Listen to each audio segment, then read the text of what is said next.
Okay, सो अब हम start करने वाले हैं एक rapid revision before the exam. आज हम फिलहाल इसमें देखने वाले हैं DAV school social science class 8 का एसएसटी का पेपर है, जिसमें हम इसका ब्लूप्रिंट देखेंगे। उसके अकॉर्डिंग ही मैं आपको उसमें बताऊंगी कि बुक में क्या क्या चीज़ें इंपॉर्टेंट है, कैसे कैसे आने वाली है, कौन कौन सी चीज़, और हम उसे कैसे जस्टिफाई करके आंसर्स लिख सकते हैं। ठीक है, मैं शुरू से सब कुछ चालू कर रही हूँ, जैसे जैसे इसमें दे रखा है मैं उसके अकॉर्डिंग ही सब कुछ बताऊंगी। जो जितने नंबर का है, जिसमें से जो चीज़ आ सकती है, मैं उसको उसी के हिसाब से बताऊंगी। ठीक है, तो मैं यहाँ से देखती जाऊंगी और यहीं से मैं आपको सब चीजें डिस्कस करके बताती जाऊंगी, तो आपको वो एक पैटर्न एग्जाम में भी फॉलो करना है। ठीक है, चलिए देखिए, पहला चैप्टर है आपका। पहले यहाँ पे सेक्शन दे रखा है बेटा ज्योग्राफी का। किसका सेक्शन दे रखा है? ज्योग्राफी का। मैं इसे जूम कर देती हूँ। I think now it is very clearly visible. ठीक है, पहला है आपका चैप्टर नंबर 1। चैप्टर नंबर 1 है आपका रिसोर्सेज यूटिलाइजेशन एंड डेवलपमेंट। इससे पहले हम लोग इस सिलेबस का, पूरे सिलेबस का बुक वर्क कंप्लीट कर चुके हैं। ठीक है, वर्कशीट्स कर चुके हैं, एमसीक्यू सेक्शंस लगा चुके हैं, इंटरनल कर चुके हैं। अब मैं एक बार और सारा रिवाइज करा रही हूँ। ठीक है, तो यहाँ पर इसमें ऑब्जेक्टिव में 1 नंबर का आएगा और एक 5 नंबर का क्वेश्चन आएगा। मतलब इस चैप्टर में से ओवरऑल सिर्फ 7 नंबर के ही जो है वो क्वेश्चंस बनेंगे। तो अब हम इस चैप्टर को सिर्फ 7 नंबर के बेसिस पर ही जज करेंगे कि एक जो ऑब्जेक्टिव है एमसीक्यू वो किस नंबर का आ सकता है। ठीक है, और जो हमारा एक 5 मार्क वाला है वो कौन सा आ सकता है। ये तो मेरा चैप्टर है। अब हम देखते हैं इस चैप्टर में से कौन सी चीज क्या क्या आ सकती है। ये जस्ट फॉर रीडिंग है, इसे जस्ट रीड करना। 1 मार्क में इतना कंटेंट नहीं आता, इसे जस्ट रीड करना है। डू यू नो आपके टीचर ने मना कर दिए थे कि ये नहीं आएगा। ठीक है, यूटिलाइजेशन ऑफ रिसोर्सेज, ये आपसे पूछ सकते हैं 1 मार्क के अंदर कि कैसे हम रिसोर्सेज को यूटिलाइज कर सकते हैं। That's it. तो ये 1 मार्क के अंदर आपको एमसीक्यूज दे देंगे और उनमें से कोई एक ऑप्शन बना के यहाँ पर दे देंगे। ठीक है, ये हो सकता है। क्लासिफिकेशन ऑफ रिसोर्सेज पूछ सकते हैं 1 मार्क के क्वेश्चन में। नहीं तो 1 मार्क के क्वेश्चन में आपसे कैसे पूछेंगे कि अकरेंस के बेसिस पे कौन सा है, आप समझ रहे हो, डेवलपमेंट के बेसिस पे कौन सा है, ठीक है, ओरिजिन के बेसिस पे कौन सा है, रिन्यूएबिलिटी के बेसिस पे कौन सा। ऑप्शंस दे देंगे। जैसे उन्होंने बोला कि रिन्यूएबिलिटी के बेसिस पे बॉयटिक है, ऑन रिन्यूएबल है, तो किस पे टिक करोगे? रिन्यूएबल पे। समझ रहे हो, ऐसे 1 मार्क में पूछ सकते हैं, वरना सीधे सीधे ये 5 नंबर के क्वेश्चन में उठ के आएगा। ठीक है, 5 नंबर के क्वेश्चन में उठ के आएगा। तो आप कैसे बताओगे? इसका टेबल बनाना है। टेबल बनाने के बाद आपको ये सभी को एक्सप्लेन करना है। हाँ, ये कितना कैसे होगा, 5 नंबर में ये क्वेश्चन उठ के आ सकता है। ठीक है, अब ये ना इन्होंने इसको ना एक्सप्लेन कर रखा है। क्लासिफिकेशन ऑफ रिन्यूएबिलिटी को एक्सप्लेन कर रखा है, नॉन रिन्यूएबल, ओरिजिन को एक्सप्लेन कर रखा है, अकरेंस को एक्सप्लेन कर रखा है, समझ रहे हो, फिर डेवलपमेंट एंड रिसोर्सेज को एक्सप्लेन कर रखा है। आप समझ रहे हो, ये आगे के जो 2 पन्ने हैं ना वो इसी चार्ट के ऊपर बेस्ड है। तो इसमें से 5 नंबर का एक कौन सा क्वेश्चन है, वो ये है क्लासिफिकेशन ऑफ रिसोर्सेज। ये पूरा चार्ट बनाओगे, चार्ट बनाना ही है, क्योंकि अगर चार्ट बना दो तो सामने वाले टीचर को पक्का पता लग जाएगा, इस बच्चे को इतनी नॉलेज तो है कि क्या बनाना है क्या नहीं करना।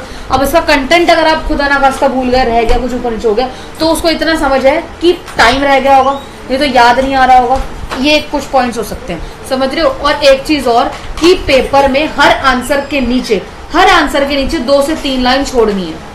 हर आंसर के नीचे 2 से 3 लाइन छोड़नी क्यों है? क्योंकि अगर हमें कोई आंसर कहीं का पॉइंट कहीं लिंक मिला तो हम वहां से टाप के वहां लिख देंगे, इसलिए 2 से 3 लाइन छोड़नी है। और हमें लगता है कि यार अभी तो हमें याद नहीं आ रहा, अब क्या करें, कोई वर्ड याद नहीं आ रहा, कुछ नहीं आ रहा, पेंसिल उठाओ, ब्रैकेट बनाओ, पेंसिल से लिख दो। क्योंकि कभी कभी हमें क्या होता है, आंसर लिखते लिखते दूसरे क्वेश्चन में आता था, अच्छा ये शब्द तो वहां था, वहां इस्तेमाल कर सकते हैं, इरेज करो और वहां पे पेंसिल लिख दो। और अगर आपको फिर भी स्टिल लग रहा है कि नहीं यार ये कच्चा पक्का ही है, मैं इसको कैसे करूं, उसको पेंसिल से लिखा छोड़ दो, कुछ गलत नहीं होगा। एटलीस्ट ये तो होगा ना टीचर को कि नहीं आपने लिखा तो है, गलती से। बहुत सारे बच्चे तो हिंदी में लिखाते हैं, हिंदी में मत लिखना, इंग्लिश में ही लिखना। ठीक है, तो अब आपको क्या करना है, इसी को ही क्या करना है, एक्सप्लेन करना है। ये 5 नंबर के क्वेश्चन में आ सकता है, ये हम पहले पढ़ चुके हैं, मैं बस आपको कंटेंट बता रही हूँ। ठीक है, ये 5 नंबर के क्वेश्चन में डेफिनेटली आते हैं।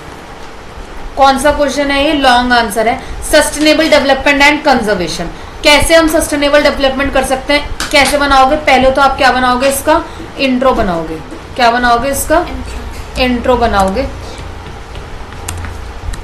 INTRO, इंट्रोडक्शन बनाओगे। फिर उसके बाद जो इसमें इंट्रोडक्शन बनाओगे।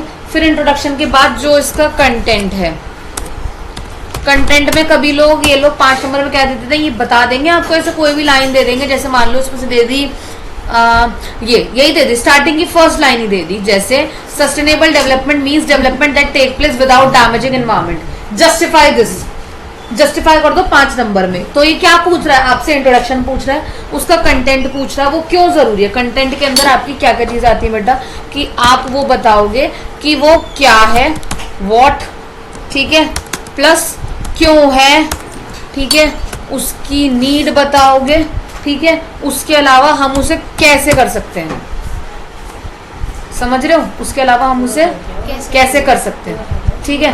अब उसके बाद जब आपके पास कंटेंट हो जाए तो जो भी आपको अदर्स फैक्टर आपको याद आ रहे हो, मान लो इसमें और भी अदर फैक्टर्स होंगे, कहीं में कुछ अदर फैक्टर्स में जैसे आपको याद होगा कुछ पॉजिटिव होंगे,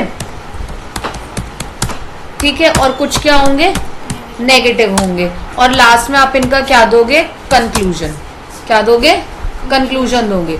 लॉन्ग आंसर्स में आप ऐसे इन आंसर्स को परफॉर्म कर सकते हो। अच्छा, अब बहुत सारे बच्चे बोलेंगे इंट्रोडक्शन क्या होता है, इंट्रोडक्शन कुछ नहीं होता बेटा, डिफाइन होती है, डिफाइन होती है इंट्रोडक्शन, और कुछ नहीं होता। डिफाइन जहां जब 5 नंबर बोल रहा है तो डिफाइन कितने नंबर की कितने लाइंस में डाल दो, 2 से 3 लाइन में, समझ रहे हो। कंटेंट के अंदर तुमने जब व्हाट बता दिया, वाई बता दिया, नीड बता दिया, हाउ बता दिया, तो आंसर तो अपना भी बढ़ गया।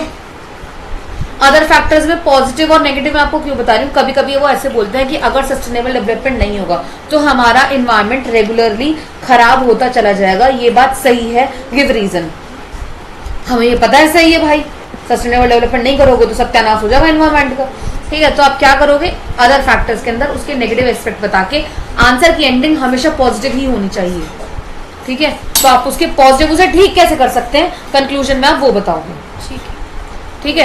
ये यहाँ पर हाँ, ठीक है, मतलब ये यहाँ पर इन्होंने बता रखा है कि कैसे हमने सत्यानाश कर दिया है, कैसे हमें उसे ठीक करना है, ये XYZ में सब पढ़ा चुकी हूँ, ठीक है। कंजर्वेशन भाई सब, कंजर्वेशन जरूरी है, ये भी पूछते हैं, कैसे पूछते हैं, इस पे आता नहीं है 5 नंबर के में, बट वो आपसे ना कैसे पूछेंगे, अगर वो पूछने पे आए, ठीक है। अगर वो इस पे 5 नंबर का क्वेश्चन पूछते हैं, वो सिर्फ इतना पूछेंगे कि आप ऐसे कौन से पॉइंट्स हैं या आप ऐसे किन चीजों का इस्तेमाल करोगे ताकि आप सस्टेनेबल डेवलपमेंट के साथ चीजों को कंजर्व कर सको, रिसोर्सेज को कंजर्व कर सको। तो वो आपसे ये नहीं पूछ रहे सस्टेनेबल डेवलपमेंट क्या है, वो आपसे ये भी नहीं पूछ रहे कंजर्वेशन क्या है ना, ये तो पूछ नहीं रहे, वो आपसे तरीका पूछ रहे हैं। क्या पूछ रहे हैं, तरीका पूछ रहे हैं। तो तरीका कौन सा है, जो हमने 5 R पढ़े, रीयूज, रिसाइकल, रिफ्यूज, रीथिंक और रिड्यूस, वो इन आर्स के बारे में बात कर रहे हैं, समझ रहे हो। अब इन आर्स के बेसिस पे अगर क्वेश्चन पुट कर रहा है 5 नंबर में, तो आपको क्या लिखना है, भाई साहब कंजर्वेशन क्यों जरूरी है इंट्रोडक्शन में, ठीक है। उसके बाद आप क्या लिखोगे, सस्टेनेबल डेवलपमेंट से आप क्या करो, जो क्वेश्चन की डिमांड है। यहाँ पर इंट्रोडक्शन क्या होता है, क्वेश्चन की डिमांड को बताता है, ठीक है। इंट्रोडक्शन क्या बताता है, क्वेश्चन की डिमांड को। कंटेंट तुम्हें मिल गया, क्या है 5 आवर्स, 5 आवर्स तो वो हमें बोल ही रहे ना। कंटेंट हमेशा क्वेश्चन पूछता है, कंटेंट वो चीज होती है, बॉडी वो चीज है आंसर की, जो क्वेश्चन डायरेक्ट हमसे पूछ रहा है। उसने हमसे पूछा क्या, तरीके बताओ ना, तरीके तो हमें पता है, डायरेक्ट पूछ ही तो रहा है ना। सारे डिमांड जो बोल रहा है कंटेंट की और बॉडी के अंदर सारी डिमांड डाल दो, 5 आवर्स डाल दो। कंक्लूजन में आप क्या डाल दोगे कि ये चीजें करके 5 आवर्स में एक पॉइंट बना के डालना है ना, 5 आवर्स ऐसे 5 पॉइंट बनाओ। पहला क्या है, रिड्यूस, रिड्यूस का एक लाइन में मतलब बता दिया। दूसरा क्या है, रीयूज, रीयूज का एक लाइन में मतलब। अब इन्हें एक्सप्लेन नहीं करना, ये ऑलरेडी आंसर बड़ा हो जाएगा, और आपको पता है कि ये हमने पढ़ा था, तो इतना तो कंटेंट ही नहीं है। जब किताब में कंटेंट नहीं है, इसका एक्सप्लेनेशन तो ये भी कहां से देगा, ये टीचर को पता है। जैसे आपने ही लिखा, जैसे मैं आपने बता रही हूँ, आपने ही लिख के दिया एज अ चेकर, मुझे पता है ये किताब में नहीं है, क्योंकि चेक करने वाला भी तो मैं ही हूं ना जो पढ़ा रहा है। स्कूल में मैम ही चेक करेंगी ना पेपर, समझ रहे हो। तो उन्हें भी बात पता है कि 5 आवर्स के बारे में इतना एक्सप्लेनेशन ही नहीं है, बट इतना पता है कि हाँ ये टॉपिक आया हुआ, और अगर मैंने क्लास में समझाया तो बच्चों को पता है, समझे।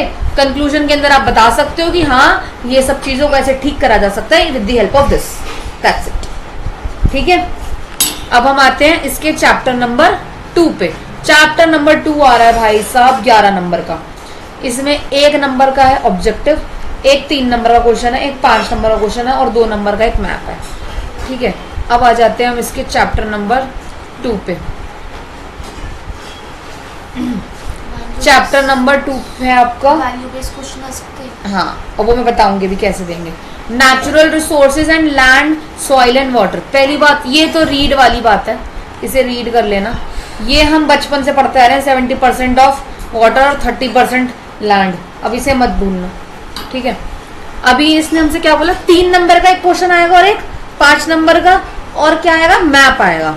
ठीक है, पहले तो कूद पड़ो उसकी मैप स्किल के ऊपर, क्योंकि मैप तो हर चैप्टर में दे रखा होगा ना इन लोगों ने, है ना। अगर इसमें नहीं दे रखा होगा तो हम यहाँ मैप भी देख लेंगे। वैसे चैप्टर में मैप है, इसके अंदर अंदर मैप आ रहा है, तो हम इसी चैप्टर की पहले मैप स्किल्स देखते हैं। क्योंकि ना कभी कभी टीचर्स को लगता है कि बच्चे तो देखेंगे नहीं डायरेक्ट, ये देखिए इस चैप्टर में 2 नंबर की मैप स्किल्स दे रखी हैं, तो ये मैप स्किल्स आप प्रिपेयर कर जाओ।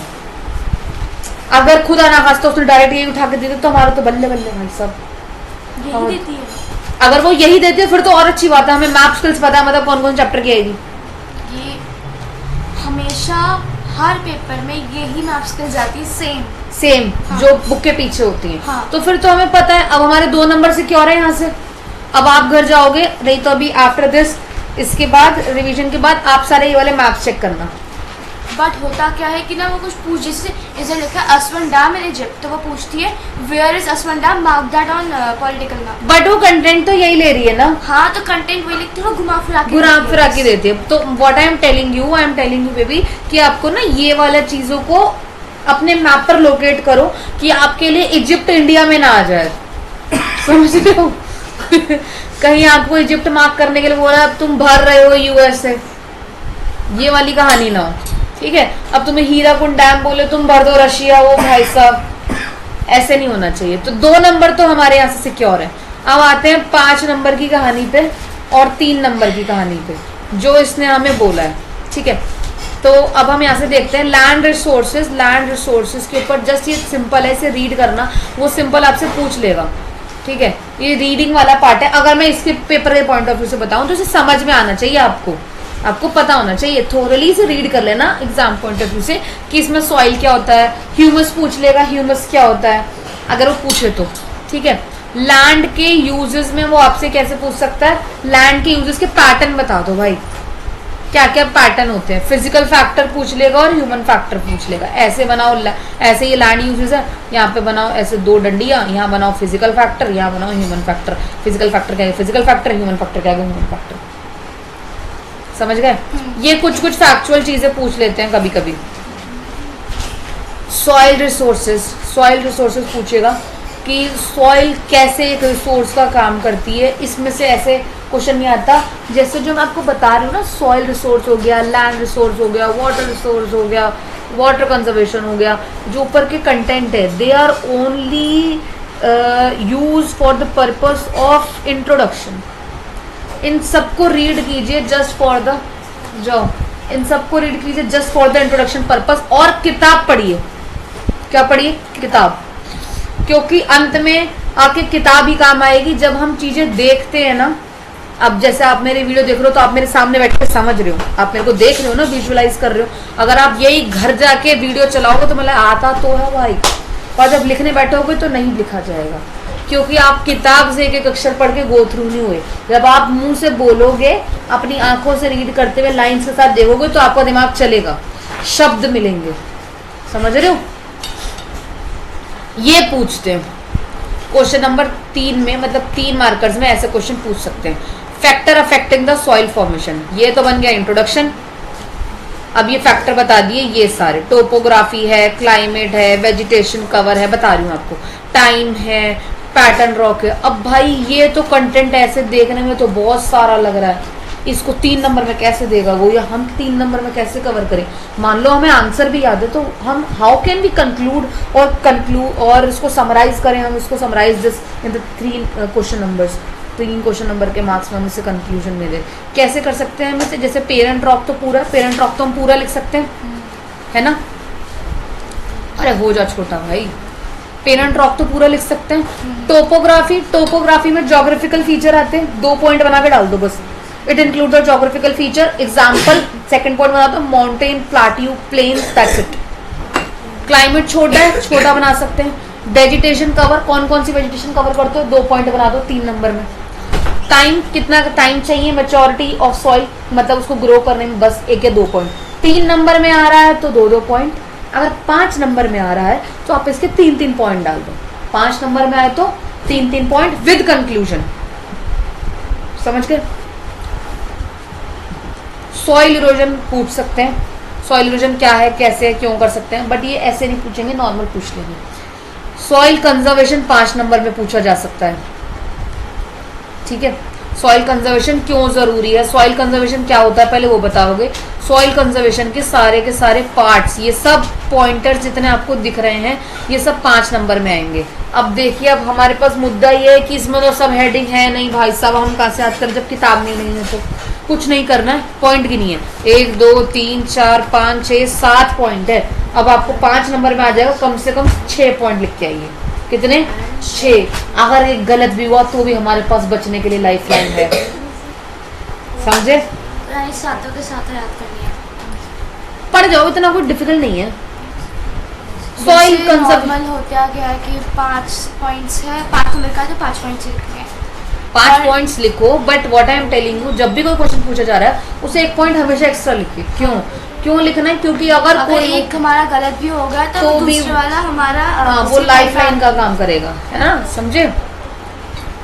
नेक्स्ट आ जाओ, वाटर रिसोर्सेज। ये फिर वही रामायण है। आंसर के इंट्रोडक्शन के लिए बहुत अच्छी चीजें होती हैं। इंट्रोडक्शन के लिए बस इन्हें जस्ट फॉर रीड कर चाहिए। ठीक है, ये डायग्राम है। अगर इसमें से कुछ पूछना हो तो वैल्यू बेस्ड करके क्वेश्चन पूछ लेंगे, दैट्स इट। ये रहा मैप उनका, इजिप्ट खो रहा था, कितनी बारिश कहाँ हो रही थी, ये एक बार रीड करके जाना। ये पूछते हैं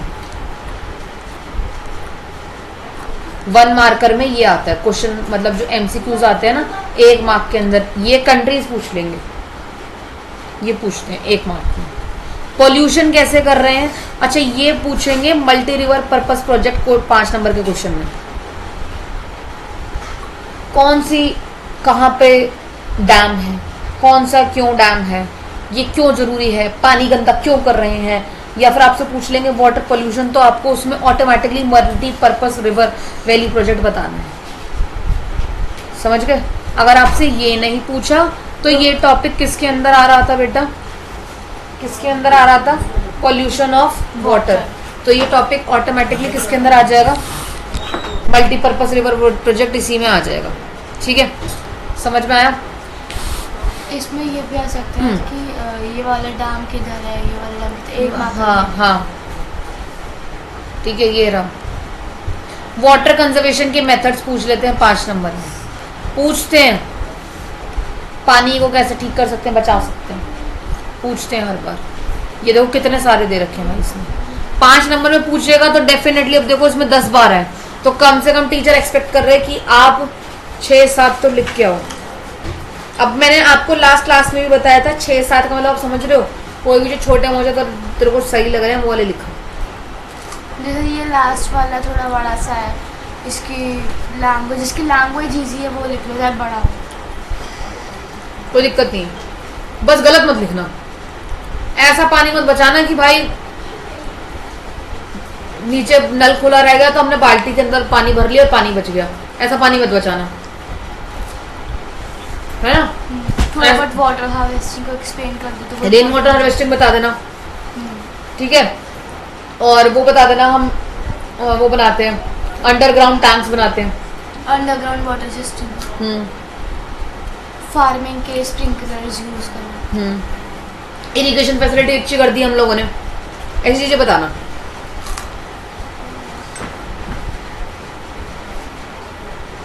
ठीक है, ये चैप्टर होता है यहाँ पे आपकी समाप्ति। नेक्स्ट आओ चैप्टर नंबर 5 एग्रीकल्चर। ये आएगा आपका 9 नंबर का। कितना आएगा? 9। 1 नंबर का मैप स्किल वाला। 4 नंबर का सोर्स बेस्ड क्वेश्चन। ये कौन सा? Value based. वैल्यू बेस्ड हम मान के चलते हैं बुक के अंदर का ही होगा, देना होगा तो पैराग्राफ में से दे ही देगी। ठीक है, वैल्यू असेसमेंट क्वेश्चंस तो ये रहे, ये सोर्स बेस्ड क्वेश्चंस होते हैं। ये 4 क्वेश्चन पूछेगी वो। एक मार्क्स के 4 क्वेश्चन। 4 क्वेश्चन ऐसे पूछ सकती है, नहीं तो 4 नंबर का एक पूछ सकती है, ऐसे पूछ सकती है। ठीक है, और एक पूछ लेगी 2। कभी कभी असर्शन रीजन में भी दे देते हैं। पहले आ जाओ चैप्टर नंबर 5 पर।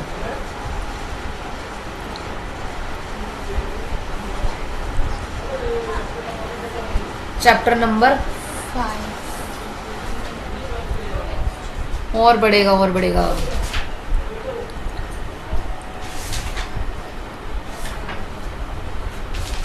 अभी तो और बढ़ेगा भाई, भगाओ। आई थिंक अब आ जाएगा। आ गया। यही है आई थिंक चैप्टर नंबर 5। नहीं, आगे ये नहीं है, ये चैप्टर 4 है। चैप्टर 4 ही चल रहा है अभी भी। हाँ, काफी बड़ा चैप्टर है ये तो, खत्म ही नहीं हो रहा ये तो। अब आएगा। बस मेरे लाल खत्म हो जा। ये देखो, वी से मतलब वैल्यू बेस्ड क्वेश्चन आ गया। आ गया। चैप्टर नंबर 5 क्या, रुको 2 मिनट। अब वैल्यू बेस्ड क्वेश्चन में आपको एग्रीकल्चर में दे रखा है 2 नंबर का एक क्वेश्चन पूछेगी, तो यहाँ से तो पक्का है इसका वैल्यू बेस्ड कर जाओ, कुछ करके जाओ या ना जाओ, इसका वैल्यू बेस्ड कर जाओ। कहाँ है इसका वैल्यू बेस्ड?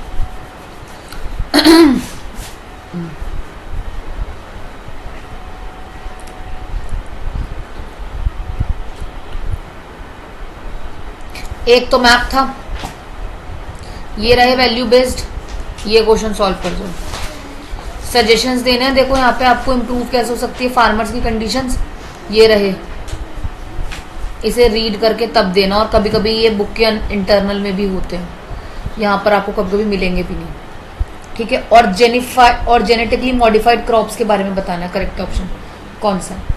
मैप स्किल बोल रहे हूँ, देंगे। ये रही मैप स्किल, तो ये तो आपको लास्ट में ही मिल गई। अब हमारा यहाँ से क्या बचा? अब हमारा बचा है इस चैप्टर का सिर्फ 1 नंबर का क्वेश्चन और सोर्स बेस्ड क्वेश्चन। एमसीक्यू में फैक्चुअल चीजें पढ़ जाओ। फाइबर क्रॉप्स का मैप नहीं आ रहा, सिर्फ बेवरेज क्रॉप्स का आ रहा है मैप। तो बेवरेज क्रॉप्स का मैप नहीं आ रहा। ये वाला नहीं आएगा, है ना? ये वाला मैप नहीं आ रहा, जो मैप आ रहा है वो वाला। 1 नंबर के क्वेश्चंस में अगर आप ध्यान से देखोगे ना, तो यहाँ पर ना बहुत सारी चीजों के नाम है। जैसे एक एरियाज कहाँ पे है, वर्ल्ड में एरियाज कहाँ पे है, कितनी रेनफॉल चाहिए, तो ये एक मार्कर में आ सकता है। ये पूछेंगे, तो आपको इसके अंदर का नहीं पढ़ना, आपको ऊपर वाली चीजें पढ़नी है। ठीक है, कैसे? सॉइल टाइप कैसा है, टेम्परेचर कौन सा है, रेनफॉल कौन सा है, ऐसे ये पढ़ना है। इस टाइम पर लिखने का काम कोई नहीं होना चाहिए, कुछ मत लिखने बैठना, सिर्फ किताब रीड करनी है। किताब ही रिवीजन नोटबुक है, यही है। इसको जितना गंदा कर सकते हो करो, इसमें लाल नीले पीले हाईलाइट बनाने हैं, टैटू फैटू सब चिपकाने हो, चिपकाओ याद करके, कोई दिक्कत नहीं है। खरीदिए ना, पैसे दे खरीदे भाई, आखिरकार स्कूल से इतनी महंगी खरीदे, करो उसे रंगीन करो। ठीक है, यही है रिवीजन। इस टाइम पर लास्ट मिनट पर कुछ नहीं लिखना। ठीक है, अब हम आते हैं, इसमें तो कुछ आना नहीं है इतना। ठीक है, 1 नंबर का मैप मैंने आपको बता दिया, ये बता दिया, वीएसए बता दिया, ऑब्जेक्टिव बता दिए, ये असर्शन रीजनिंग वाले क्वेश्चंस हैं। अब आ जाओ, ये है आपकी ज्योग्राफी। टोटल कितने नंबर की आ रही है? 27 नंबर की। ठीक है, यहाँ पर मैं इसे रोक रही हूँ, 5-7 मिनट का ब्रेक लो, देखो आपको क्या चीज पूछनी है, डाउट्स मुझे बताओ, फिर मैं नेक्स्ट में आपको क्या बताऊंगी, हिस्ट्री। ठीक है, पूरा हो गया।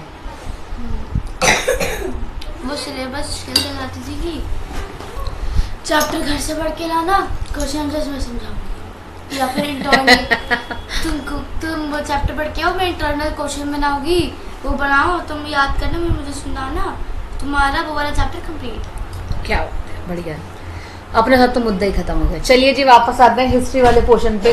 हिस्ट्री का इसका सारा एनालाइज करेंगे ब्लूप्रिंट्स के साथ, डीएवी क्लास 8, और हम पढ़ रहे हैं एसएसटी। कल है एसएसटी का एग्जाम। ठीक है, अब हम देखने वाले हैं यहाँ पे, जैसे आपका है चैप्टर नंबर 8, क्या देखने वाले हैं? Chapter number 8। 8 में क्या आएगा? कुछ नहीं आने वाला भाई, सिर्फ एमसीक्यू आएंगे एक नंबर के। वो भी कितने आने वाले हैं? 4। कितने आने वाले हैं? 4। अब आप मुझे एक बार पेज नंबर बता दो ताकि उसके बाद मैं बोल दूं। 96। मैं चलो डायरेक्ट यहाँ 96 लिख के देखती हूँ। ओ शाबाश, 96 पे ही है। ठीक है, तो मॉडर्न पीरियड में से कुछ नहीं आएगा, सिर्फ क्या आएगा, एक एक नंबर के 4 क्वेश्चन आएंगे, एमसीक्यूज आ सकते हैं और इसके अलावा कुछ नहीं आएगा। ऑब्जेक्टिव ही आएंगे। पहले तो 1857 ही याद रख लेना, 1947 ही याद रख लेना। हाँ जी, मॉन्टे मॉर्ले रिफॉर्म्स याद रख लेना। ठीक है, हाँ, मॉर्ले मिंटो रिफॉर्म्स। हम तो जब हम इसे पढ़ रहे थे हम बोलते थे एमएमआर। साइमन कमीशन याद रखना। ठीक है, इंडिया एक्ट याद रखना। अंडा मत। हाँ, नाम याद रखना किताबों के। लेटर में तो इतना कुछ नहीं है, बस इतना याद रख लेना कौन सी समाधि किसकी, कहां पर, कैसे, ये याद रखना। ये रिपीटेड क्वेश्चन है, ये फेवरेट क्वेश्चन है उनका। ठीक है, कौन सा स्लोगन किसने दिया।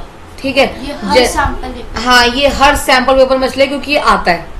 ठीक है, जैसे उन्होंने बोलिए बाल गंगाधर तिलक ने कहा था कि जो स्वतंत्रता है, जो फ्रीडम है, वो मेरा बर्थ राइट है, मेरा जन्म सिद्ध अधिकार है, मैं आजाद अपने बचपन से हूँ। बचपन से मतलब जब से मैं पैदा हूँ। ठीक है, और सुभाष चंद्र बोस ने, नेताजी सुभाष चंद्र बोस ने क्या कहा था, तुम मुझे खून दो, मैं तुम्हें आजादी दूंगा, दे दो आजादी, और मिल गई आजादी। ठीक है, न्यूज़पेपर के नाम याद रख लेना। ठीक है, वो सारे याद रखना, बस दैट्स इट। और इसमें ऐसा कुछ नहीं है। और डिजिटल लाइब्रेरी याद रख लेना। ड्यूनो तो आने नहीं है, खैर। हाँ, एक चीज और ध्यान रखना कि आज के टाइम पर कौन सी जगह कहाँ कैसे, फिर से फोटोज आती है, फिर कहते हैं कौन सी जगह पे, और आज के टाइम का पूछते हैं। हाँ। ठीक है, तो ये याद रखना, दैट्स इट। इसमें से और कुछ नहीं आने वाला। अब आ जाओ चैप्टर नंबर 10। ये आएगा आपका 11 नंबर का। इसमें से एक मैप आना है। ठीक है, मैं इसे छोटा कर देती हूँ, कुछ बुद्धिजीवी बच्चों को नहीं पता होगा। Page number 112। ठीक है, ये है, इसमें से आएगा एक मैप, और कहाँ है हमारा, ये रहा। हाँ, एक आएगा मैप, एक आएगा सोर्स बेस्ड क्वेश्चन, एक आएगा SA small questions, small assessment वाले में से स्मॉल आंसर्स, और एक आएगा ऑब्जेक्टिव मार्क। तो हम इसमें से यही देखेंगे। कौन से पेज पे बेटा, 126, 112। हाँ। काट दिया जाए, इसे काट दिया जाए भाई। ये भी आ रहा 112। अब इन चाचा से बाद में मिलेंगे। है। बहादुर शाह 112 पे आ जाते हैं। ठीक है, पहला तो एक नंबर बोल रहा था, वो पहले एक नंबर वाले छांटते हैं, और एक मैप बोल रहा था। ठीक है, तो आपको एक नंबर में तो ये याद रखना, बंगाल के अंदर परमानेंट सेटलमेंट कब इंट्रोड्यूस करी गई थी और किसने करी थी, 1793 में हुई थी। बाय सिस्टम किसने इंट्रोड्यूस करा था, मेहवर किसने इंट्रोड्यूस हाँ, करा था? ये इनके ओनर्स कौन थे, ओनर्स कौन थे, जमींदार सिस्टम क्या होता है, ये पूछेगा। ठीक है, रैयतवाड़ी, थॉमस मुनरो भाई, मुनरो बहुत फेमस है। राधिका गई, हाँ, अभी निकली, कब गई है? अभी निकली। ठीक है, मुनरो भाई साहब के बारे में पता करेंगे। ठीक है, मुनरो भाई साहब के बारे में पूछते हैं, मुनरो के बारे में याद रखना। महालवाड़ी याद रखना, और गंगैटिक वैली के बारे में पता रखना, आपको इंट्रोड्यूस कब बोला गया। ठीक है, उसके बाद अब कॉजेज में पूछा, अगर शॉर्ट क्वेश्चंस या लॉन्ग क्वेश्चंस में भी अगर आ रही चीजें तो वो पूछ लेते हैं, कॉजेज वगैरह। ठीक है, growth of commercial crops, commercial crops कौन कौन सी कहाँ कहाँ उगाई गई, ये असर्शन रीजन में पूछते हैं। आपको बोल देंगे कि कोई एक आपकी कमर्शियल क्रॉप है और कारण दे देंगे ये कारण था। तो ऐसा आपको क्या, किस तरीके से देखना है, कैसे जज करना है, असर्शन और रीजन हमेशा कैसे चेक होंगे बताइए, ट्रू और फॉल्स से कैसे चेक होंगे। पहले ट्रू और फॉल्स, और फिर देखने कि वो से मैच हो रहा है नहीं हो रहा, and then you first A या बी वाला ऑप्शन हो जाएगा। जैसे ही आपने ट्रू और फॉल्स की तरफ गए तो आपके पास एलिमिनेट हो गए ऑटोमेटिकली 2 ऑप्शन, समझे। अब मुझे नहीं पता तुम्हारे स्कूल में ऐसा क्यों नहीं बताते और तुम्हें क्यों नहीं पता चलती, पर मैं तुम्हें साफ बता रही हूँ, ऐसे ही सॉल्व होते हैं असर्शन रीजन। हमारी मैथ्स वाली मैम ने कहा था कि अगर कोई भी असर्शन रीजन है तो असर्शन के लास्ट में बिकॉज लगा दो एंड देन पढ़ो, तब तुम्हें पता लगेगा।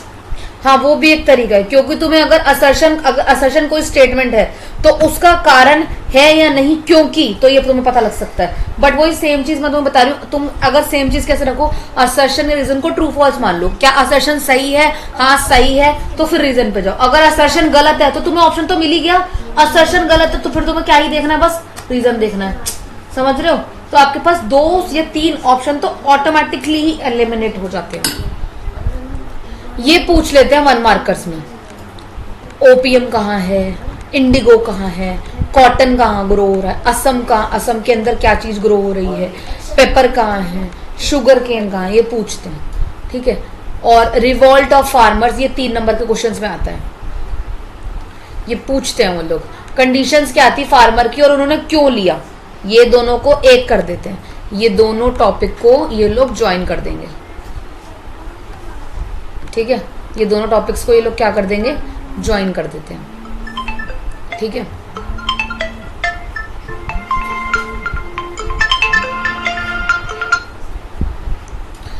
कॉलोनिज्म एंड ट्राइबल सोसाइटी, ये पूछा जाता है, ट्राइबल्स कौन होते हैं, कैसे होते हैं, कौन से ट्राइबल कहाँ ही पूछे जाते हैं, हर बार आते हैं, ठीक है। जैसे आपसे पूछ लेंगे हाँ संथाल कहाँ पे है, वन गुज्जर कहाँ पे है, हिमालयस में, ठीक है।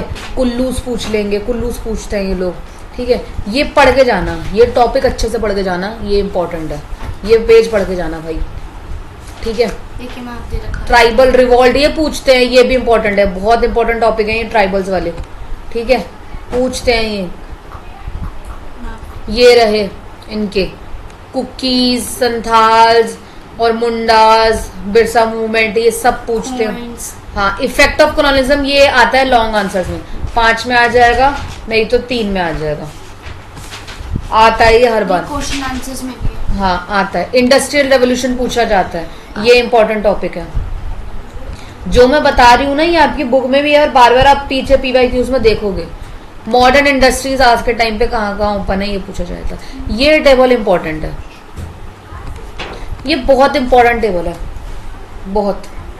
इस एक टेबल में आपको बहुत कुछ मिल रहा है, इसे ऐसे करो, ऐसे घोलो पानी में और पी जाओ, ठीक है।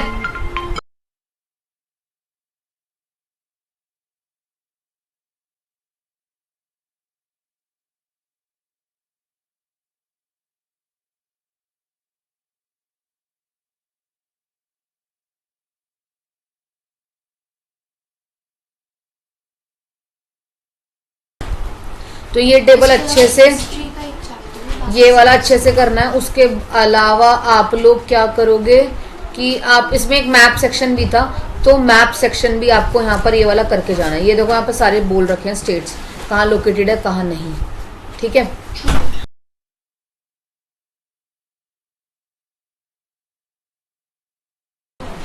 ठीक है, इसके बाद है हमारा चैप्टर नंबर 11 जो है आपका first world war of independence, ठीक है। ये आपका आएगा टोटल 12 नंबर का, एक 5 नंबर का क्वेश्चन आना है इसमें से, ठीक है। एक इसमें से सभी तरीके के क्वेश्चन आने हैं, ये चैप्टर इंपॉर्टेंट है, इसमें से लगातार क्वेश्चन पूछे जाते हैं। मैं अभी आके आपको ये वाले सारे बताती हूँ। आप सबके पास 5 मिनट का ब्रेक है, इतने आप ये वाले जो चैप्टर हैं, मतलब जो चैप्टर 8 है और जो चैप्टर 10 है, इसे आप अच्छे से रिवाइज करो। कुछ नहीं समझ में आया तो मुझसे पूछना। और जो ये वाली टेबल है जो मैं अभी आपको बता के गई हूँ कि ये वाली टेबल बहुत इंपॉर्टेंट है, ये पढ़ लो। तो अभी आप एक बार अच्छे से इसे रिवाइज करो, स्क्रीन पे आपको शो हो रही है, ठीक है। और फिर आप मुझे बताना, ठीक है। आपकी सभी स्क्रीन पर है, आप इसे रिवाइज कीजिए, लर्न कीजिए और मुझे बताइए। मैं भी विद इन 5 मिनट्स आके आपसे पूछती हूँ।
ओके, तो अभी तक तो मेरे को लगता है ये बच्चों ने लर्न कर लिया है, ठीक है। जिनके पास स्क्रीनशॉट नहीं था वो ये स्क्रीनशॉट ले चुके होंगे।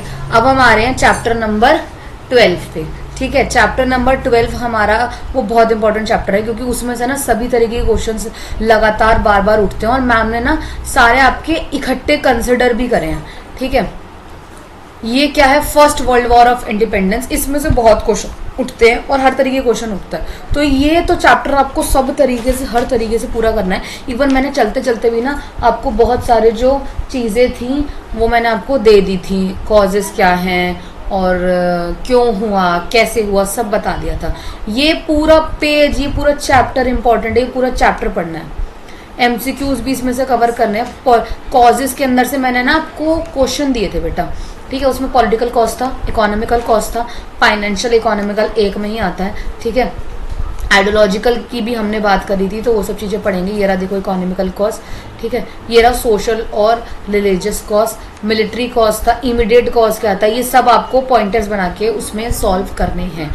कोर्सेज क्या था, कब हुआ, कैसे हुआ, उसके बाद क्या क्या चीज़ देखने को मिली, ये पूरा चैप्टर इंपॉर्टेंट है। सप्रेशन कैसे दबाया गया, इसे ही हम फर्स्ट वॉर ऑफ इंडिपेंडेंस कहते हैं, या क्यों कहते हैं ये भी पूछा जाता है। कॉजेज, ये भी क्वेश्चन जो है वो बहुत हाई मार्क्स में आता है, 3 से 4 नंबर, नहीं तो 5 नंबर के क्वेश्चंस में ये आता है। ये डायरेक्ट जो पॉइंटर्स हैं आपको वैसे ही लिखने हैं, मतलब आपको याद तो करने ही पड़ेंगे और ये करना ही। रिजल्ट क्या हुआ, आउटकम्स में पूछ लेते हैं, ये भी आपके क्वेश्चंस में आता है, ठीक है। ये भी आपके क्वेश्चंस में आएगा। तो यहाँ पर ये चैप्टर फिनिश हो रहा है। अब आपको अच्छे से देखना है, समझना है। ये चैप्टर तो बहुत इंपॉर्टेंट है, करके जाना। अब हम मिलेंगे हमारे नेक्स्ट टॉपिक में, दैट इज द सिविक्स, ठीक है। अब हम सिविक्स के साथ मिलेंगे नेक्स्ट वीडियो में। ओके, सो अब हमारा एक लास्ट बचा हुआ था सिविक्स। सिविक्स के अंदर भी हमारे 3 चैप्टर आने हैं, दैट इज 16, 17 एंड 18, ठीक है। ये तीनों ही चैप्टर ज़्यादा नंबर के हैं, एक है 9 नंबर का, एक है 8 नंबर का और एक है 9 नंबर का। तो पहले हम देखेंगे चैप्टर नंबर 16, जिसमें से आपके ऑब्जेक्टिव आएंगे 2 क्वेश्चन और वेरी शॉर्ट आंसर्स आएंगे आपके 1, जो 2 मार्क्स का होगा, और फिर आएगा आपका एक 5 नंबर का क्वेश्चन जो आपका 1 आएगा, लॉन्ग आंसर आएगा और short answer. Source based question या मैप स्किल्स जिसमें से नहीं आना, ये है आपका चैप्टर नंबर 16। तो अब हम आ जाते हैं चैप्टर नंबर 16 पर।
तो ये सभी हमने यहाँ पर देख लिया है चैप्टर नंबर 16। इसका नाम है आर कॉन्स्टिट्यूशन, ठीक है। इसका क्या नाम है, आर कॉन्स्टिट्यूशन।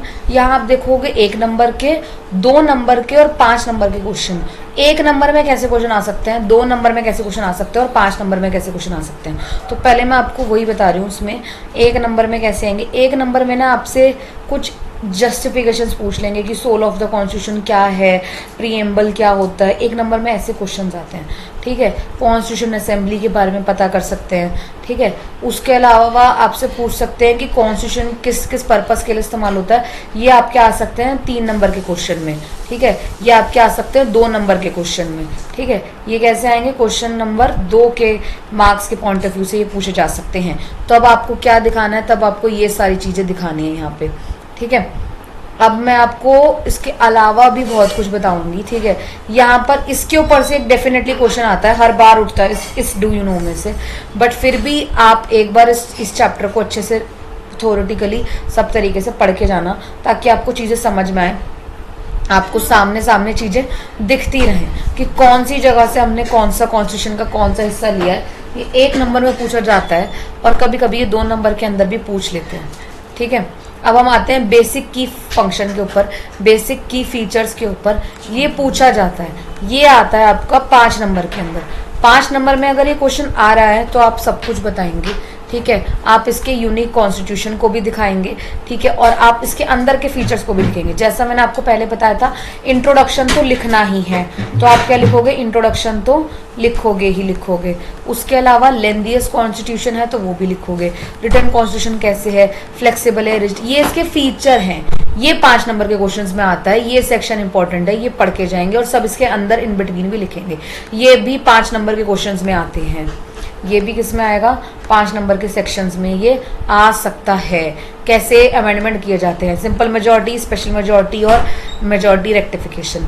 फिर आता है इंडिया को एक सर्वोजन या फिर सेक्युलर या फिर डेमोक्रेटिक रिपब्लिक कंट्री क्यों कहा जाता है, ये भी क्वेश्चन नंबर 5 में आता है। ये 2 नंबर के क्वेश्चन में पूछा जा सकता है, नहीं तो 1 नंबर के क्वेश्चन में पूछ लेंगे ये एमसीक्यू में कि प्रीवी पर्स क्या होता है। प्रीवी पर्स पूछ लिया जा सकता है, तो आप प्रीवी पर्स पढ़ के जाएंगे। ये पेजेस जो मैं बता रही हूँ वो इंपॉर्टेंट है सारे, ये सब पढ़ेंगे, अच्छे से पढ़ के जाएंगे, ठीक है। इसमें पूछते हैं, ये गिव रीजन्स में आते हैं, ये वाले जो चीज़ें हैं ना, ये गिव रीजन में आती हैं। इंडिया और ये फेडरल यूनिटरी वाला ये सारा आता है, और अभी हमने पीछे रिवीजन शीट में भी करा था, तो ये पढ़ना है। ये भी पूछा जाता है, ये 1 नंबर में आ सकता है, ये वाला, ठीक है। सिंगल सिटीजनशिप और डबल सिटीजनशिप, ये आपको पता होगा। सिंगल सिटीजनशिप जो इंडिया में चलती है, डबल जैसे यूएस वगैरह में चलती है कि आप किस जगह रह रहे हो वो भी, और किस कंट्री में रह रहे हो वो कार्ड भी आपको देखने को मिलेगा, ठीक है। जुडिशियल सिंगल और इंडिपेंडेंट जुडिशरी के बारे में आप पढ़ोगे, इस पे भी 5 नंबर के क्वेश्चंस उठते हैं, डायरेक्ट ये भी 5 नंबर के क्वेश्चंस में आता है। ये भी टॉपिक इंपॉर्टेंट है, ये भी आप करके जाएंगे, ठीक है। तो मैंने भी आपको यहाँ पे इंपॉर्टेंट टॉपिक्स के कुछ जो क्वेश्चंस है वो आपको बता दिए, ठीक है। अब हम यहाँ पे देखेंगे चैप्टर नंबर 17 में से कौन कौन सी चीज़ें जो इंपॉर्टेंट है वो आती हैं, वो अब हम यहाँ पे डिस्कस करेंगे, ठीक है। 17 के अंदर से कितने नंबर का आएगा, 17 में से एमसीक्यूज में 3 आएंगे, 2 आएंगे, 1 आएगा आपका 2 नंबर का क्वेश्चन और 1 आएगा आपका 3 नंबर का क्वेश्चन। तो एमसीक्यूज पे आ जाते हैं अब हम। ये बेसिक जो बैक एक्सरसाइज है ये सब तो आप फिल कर चुके हो, ठीक है।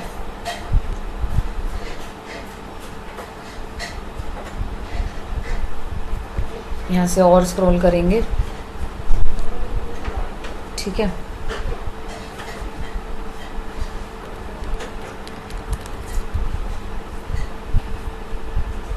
अब आ गया हमारे पास चैप्टर नंबर 17, जिसमें 1 नंबर का आएगा, 2 नंबर के क्वेश्चंस पूछे जाएंगे और आपसे पूछे जाएंगे 3 नंबर के, बस इससे ज़्यादा और कुछ नहीं आएगा। तो 5 नंबर का तो इसमें से कुछ बनने ही नहीं वाला, ठीक है। तो पहले तो 1 नंबर में बेसिक चीज़ें अच्छे से पढ़ लेना।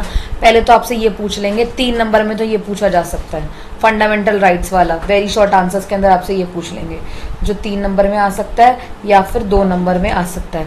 और आपसे ये वाले चीज़ें भी पूछ लेंगे कि कौन से 6 फंडामेंटल राइट्स है, ये पूछ लिए जा सकते हैं, ये पूछा जा सकता है, ये 1 नंबर में आ सकता है, ये वाला डू यू नो। ऐसे तो मैम ने आपके बोला है कि एक ही डू यू नो आएगा, तो पर आपको फिर भी एक करना है, ठीक है। नेक्स्ट अब आपके पास क्या, right to equality, right to freedom, जो भी आपके 6 टॉपिक्स हैं, इसके अंदर जो भी आपके 6 राइट्स हैं उन सबको अच्छे से एक बार सारे पढ़ के जाइएगा, क्योंकि वो 3 नंबर के क्वेश्चन में पूछे जा सकते हैं और आप सीधा बोल देंगे कि आप इन्हें क्या कीजिए, एक्सप्लेन कीजिए। ये आते हैं आपके गिव रीजन्स में। हैबियस कॉर्पस क्या होता है, मेंडमस क्या होता है, क्यू और एंटो क्या होता है, सिटेरियो क्या होता है, ठीक है, सिटेरियो। 5 वर्ड्स पूछे जा सकते हैं, ये आता है 3 नंबर के क्वेश्चन में, और ये आता है 2 नंबर के क्वेश्चन में, जहाँ आप इसे क्या करोगे, एक्सप्लेन करोगे सही से। ये अच्छे से पढ़ के जाना है, ये ही इनके ही नंबर है। और ये 1 नंबर के मतलब 1 नंबर के क्वेश्चन में भी आ सकता है, जहाँ आपसे पूछेंगे कि हैबियस कॉर्पस का मेन फंक्शन बताओ, कि पर्सनल लिबर्टी देना नहीं होता है, नहीं होता है। मैंडेमस क्या होता है, जब आप क्या होते हो, पब्लिक सर्वेंट इशूज होते हो, ये सब चीज़ें आपसे पूछी जा सकती हैं। रिस्ट्रिक्शन ऑफ फंडामेंटल राइट्स, ये पूछे जा सकते हैं क्वेश्चन नंबर 2 में और क्वेश्चन नंबर 3 में। फंडामेंटल ड्यूटीज कौन कौन सी हैं, ये सेक्शन एमसीक्यूज में आ सकता है, 1 नंबर के क्वेश्चंस में ये पूछा जा सकता है, ये 1 नंबर के क्वेश्चंस में ये पूछा जाएगा। तो ये जितनी फंडामेंटल ड्यूटीज हैं ये सारी पढ़ के जाना। मैंने लास्ट जो रिवीजन कराई थी उन सब में भी ऑफलाइन में सारी कराई हैं। डीपीएसपी पूछते हैं, ये भी पूछते हैं 1 नंबर के क्वेश्चन में 11th नंबर की, ये इंपॉर्टेंट है, ये अभी एड ऑन हुई है, ये पूछा जाता है। क्लासिफिकेशन ऑफ डीपीएसपी ये पूछते हैं, directive principle of state policy, ये 1 नंबर में पूछा जाता है, नहीं तो ये 2 नंबर में पूछा जाता है, ठीक है। ये पढ़ के जाना, इसके इन बिटवीन में आप बॉडी में लिख सकते हो, योगिता पैर पकड़ लेगा। सिग्निफिकेंस पूछ लेते हैं, बस आपको यही कंटेंट लिखना है, ये सिर्फ 2 नंबर के में आता है या फिर ये 3 नंबर के में आएगा, ठीक है। इंडिया एक सेक्युलर कंट्री है, कैसे है, क्यों है, इसका सिग्निफिकेंस पूछने को आता है। उसके ऊपर का तो आप इंट्रोडक्शन, एज अ इंट्रोडक्शन इसको डील कर सकते हो, ठीक है। इसे आप यहाँ पर देखोगे, ठीक है। तो आप यहाँ पर ये सब चीजें देखोगे। यहाँ पर अभी तक आपने पता लगे इंडिया एक सेक्युलर कंट्री है, सेक्युलरिज्म को प्रमोट करता है, कैसे, वो आप यहाँ पर बस ये जस्ट फॉर रीड करना तो आपको समझ में आ जाएगा, ठीक है। पढ़ के तो सारा ही जाना है, पर चैप्टर नंबर 18 में देखेंगे 2 क्वेश्चन आएंगे 1 नंबर का, एक 3 नंबर का आएगा और एक 4 नंबर का आएगा। नेक्स्ट चैप्टर पे आ जाइए। यस, नेक्स्ट चैप्टर है आपका यूनियन गवर्नमेंट लेजिस्लेचर। अब इन्हें क्या बोला है, 2 क्वेश्चन आएंगे 1 नंबर के, एमसीक्यू बेस्ड जितने भी क्वेश्चंस हैं यहाँ से सारे के सारे निकल सकते हैं, तो वो निकालना। नेशनल लेवल, स्टेट लेवल और ये इन सब लेवल के ऊपर आपको बताने, डिफरेंट लेवल्स ऑफ गवर्नमेंट आपको यहाँ बताने, ठीक है। उसके अलावा आप यहाँ क्या बता सकते हो, अलग अलग तरीके की सबसे टॉप मोस्ट गवर्नमेंट कौन सी है, सेंट्रल गवर्नमेंट है जिसे हम यूनियन गवर्नमेंट भी कहते हैं, और यूनियन गवर्नमेंट के ही 3 ऑर्गन्स हैं, उन तीनों ऑर्गन्स के बारे में भी आपको बताना होगा, नहीं तो पूछा जा सकता है कौन कौन से हैं। लेजिस्लेचर है, एग्जीक्यूटिव है और जुडिशरी है। यूनियन में भी अलग अलग है, 2 हाउसेज हैं, लोकसभा है और राज्यसभा है, ये आपसे पूछा जा सकता है। ये इम्पॉर्टेंट है, ये पूछा जाता है, ये इम्पॉर्टेंट है, वेरी वेरी इंपॉर्टेंट है, इसे पढ़ के जाना, अच्छे से करके जाना, ये हर बार पूछे जाते हैं, ठीक है, तो ये भी करके जाना है। 3 तरीके की लिस्ट आती हैं, ये सेक्शन इम्पॉर्टेंट है, मैंने लास्ट में भी ये सभी कुछ बताया था आपको, तो ये पढ़ के जानी है, ठीक है। जैसे यूनियन लिस्ट में 97 टॉपिक है, स्टेट लिस्ट में 66 है, कॉन्करेंट लिस्ट में क्या है 52 है, ये पूछा जा सकता है, 1-1 नंबर के क्वेश्चंस में पूछते हैं। इसके अलावा एक लिस्ट और है, रेसिड्यूरी लिस्ट, जिसके अंदर जो अभी कॉन्स्टिट्यूशन बनने के बाद जो चीज़ें हैं वो दिखाई गई हैं, जैसे आपका ई-कॉमर्स हो गया, साइबर क्राइम हो गया, इंफॉर्मेशन टेक्नोलॉजी हो गया और AI हो गया, ये सारे के सारे इसमें आते हैं। यूनियन लेजिस्लेचर ये पूछा जा सकता है, हाउसेस के बारे में पूछते हैं, ये पूछते हैं, पक्की बात है पूछते हैं। लोकसभा, ये लोकसभा और राज्यसभा बहुत अच्छे से पढ़ के जाना है, ये इंपॉर्टेंट सेक्शन है, ये इंपॉर्टेंट सेक्शन है। क्वालिफिकेशन पूछी जाती है, ये इंपॉर्टेंट सेक्शन है, आपको बता रही हूँ जो जो चीज़ इंपॉर्टेंट है, ये इंपॉर्टेंट है इम्पॉर्टेंट है ये। राज्यसभा की कितनी सीटें हैं, कैसे निकलती हैं, ये सब कुछ इम्पॉर्टेंट है, ये इम्पॉर्टेंट है, ये पता करना है। पार्लियामेंट के फंक्शंस पता करने और पावर पता करने, ये इम्पॉर्टेंट है। अमेंडमेंट कैसे किया जाता है, जुडिशियल पावर और मेन इलेक्टोरल, ये इम्पॉर्टेंट है। कैसे किस प्रोसेस से हटाते हैं, इम्पीचमेंट की है प्रोसेस, उसे हटाने का नाम, ये इम्पॉर्टेंट है, समझ रहे हैं। तो ये सब चीज़ें आपकी इम्पॉर्टेंट है, ये आती हैं, आएंगी, मैंने अब आपको ब्लूप्रिंट से बता दिया है। एक बार सभी रिविजन्स जितना भी MCQs आ रहा है ना, आप डालिए नेट के ऊपर अपना चैप्टर का नाम और उसके MCQs, ऑनलाइन MCQs के सेट लगाइए, आपको बहुत इजीली समझ में आ जाएगा और आपके बहुत सारी चीज़ों के डाउट्स आपको क्लियर हो जाएंगे और वहीं पर आपके ना करेक्ट आंसर्स भी हैं, तो वहाँ से आपकी क्रॉस चेकिंग भी हो जाएगी। तो ऐसे बैठ के ना एक बार प्रिपेयर कीजिए, तो आपको बहुत इजीली समझ में आ जाएगा। मैंने अभी यहाँ पर ब्लूप्रिंट डिस्कस कर दिया है विद बुक। अब अगर कोई भी चीज़ नहीं समझ में आ रही तो इसको पूरा रिवाइंड करके दोबारा देखो, फिर भी कुछ नहीं पता लग रहा, कमेंट सेक्शन में जाइए और सबसे पहले आप कमेंट कीजिए, और नहीं समझ में आया तो मेरे को पर्सनल मैसेज के ऊपर भी टेक्स्ट कर सकते हैं। ठीक है, हम मिलते हैं नेक्स्ट चैप्टर के साथ और नेक्स्ट सब्जेक्ट के साथ। Bye bye.